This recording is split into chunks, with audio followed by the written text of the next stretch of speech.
Hello, ನಮಸ್ಕಾರ. ನಾನಿವತ್ತು dosa batter ಉಳಿದಿರುತ್ತೆ ಅಲ್ವಾ, ಅದರಿಂದ ನಾವು ಸ್ಮೂತಾಗಿರ್ತಕ್ಕಂಥ ವಡೆಯನ್ನು ಮಾಡ್ಕೊಳ್ಳೋದು ಏನದನ್ನು ತೋರಿಸ್ತಾ ಇದ್ದೀನಿ. ತುಂಬಾ ಈಸಿಯಾಗಿರುತ್ತೆ, ಮಾಡೋದು ಕೂಡ ಸುಲಭ.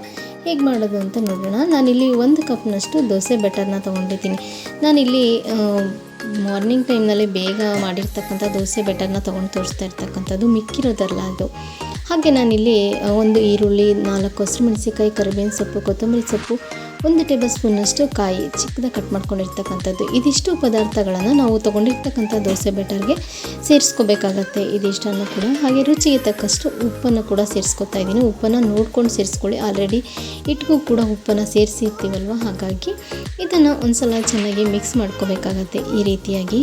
ನಂತರದಲ್ಲಿ 1/4 ಟೇಬಲ್ ಸ್ಪೂನಷ್ಟು ಜೀರಿಗೆ ಹಾಗೂ 4 ರಿಂದ 5 ಟೇಬಲ್ ಸ್ಪೂನಷ್ಟು ಅಕ್ಕಿ ಹಿಟ್ಟನ್ನು ಸೇರಿಸ್ತಾ ಇದ್ದೀನಿ. ಅಕ್ಕಿ ಹಿಟ್ಟು ಆಪ್ಷನಲ್ ಆಗಿರುತ್ತೆ, ನೀವು ಬೇಕಂದರೆ ಮಾತ್ರ ಸೇರಿಸ್ಕೋಬೋದು. ಈ ರೀತಿಯಾಗಿ ಸೇರಿಸ್ಬಿಟ್ಟು ಒಂದು ಸಲ ಚೆನ್ನಾಗಿ ಮಿಕ್ಸ್ ಮಾಡ್ಕೋಬೇಕಾಗತ್ತೆ.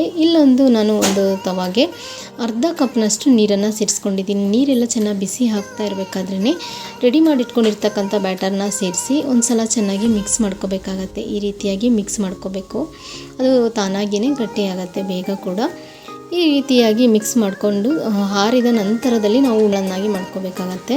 ಸೊ ನೀವಿಲ್ಲಿ ನೋಡ್ತಿರ್ಬೋದು, ನಿಮಗೆ ವಡೆ ಯಾವ ಸೈಜಲ್ಲಿ ಬೇಕೋ ಆ ಸೈಜಲ್ಲಿ ನೀವು ಉಂಡೆಗಳನ್ನಾಗಿ ಮಾಡ್ಕೋಬೇಕಾಗತ್ತೆ.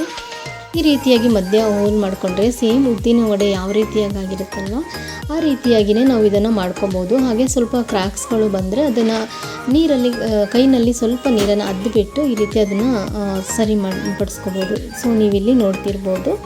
ಈಗ ನಾನಿಲ್ಲಿ ಎಣ್ಣೆಯನ್ನು ಬಿಸಿ ಇಟ್ಟಿದ್ದೆ. ಎಣ್ಣೆ ಎಲ್ಲ ಬಿಸಿ ಹಾಕ್ತಾ ಇದ್ದಾಗೇ ನಾವಿಲ್ಲಿ ಏನು ವಡೆಯನ್ನು ಪ್ರಿಪೇರ್ ಮಾಡ್ಕೊಂಡಿದ್ವಿ ಅಲ್ವಾ, ಅದನ್ನು ಇದಕ್ಕೆ ಸೇರಿಸ್ಬಿಟ್ಟು ನಾವು ಫ್ರೈ ಮಾಡ್ಕೋಬೇಕಾಗತ್ತೆ.